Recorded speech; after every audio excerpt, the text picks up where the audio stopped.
to illustrate some of the issues that will certainly be brought up in that meeting between Mr. Netanyahu and President Bush, and may affect whether or not the Israelis and the Palestinians resume peace talks. And you can see Israel celebrating the wall further around when you get to the Palestinian town of Bethlehem.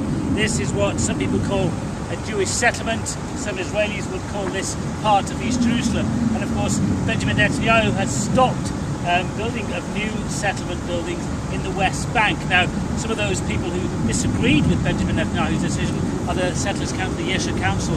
Naftali Bennett, you're from the Settlers Council. Do you think that your Prime Minister has gone too far in trying to meet the Palestinians halfway? I do.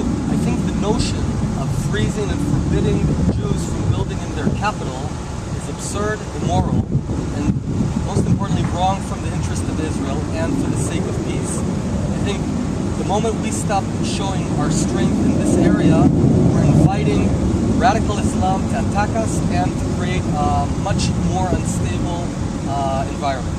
But if the two sides are to meet, it's going to need compromise. The Palestinians are expecting gestures from the Israelis. The Israelis will also expect gestures from the Palestinians. It's what Netanyahu has to do if there is to be a peace deal. No, I disagree. In fact, I think quite the contrary. I think the only way to guarantee stable peace and viable peace in the Middle East is for Israel to retain control in its capital and in its entire land. You know, Lyra, we've had the most quiet and peaceful years now in Jerusalem for the very reason that we fully control Jerusalem. Just a few years ago, a few decades ago, when Jordan and the Arabs controlled it, churches were being blown up. Mosques and the synagogues were not, there was no freedom of worship. So now we have a quiet and peaceful capital and land. Why touch it?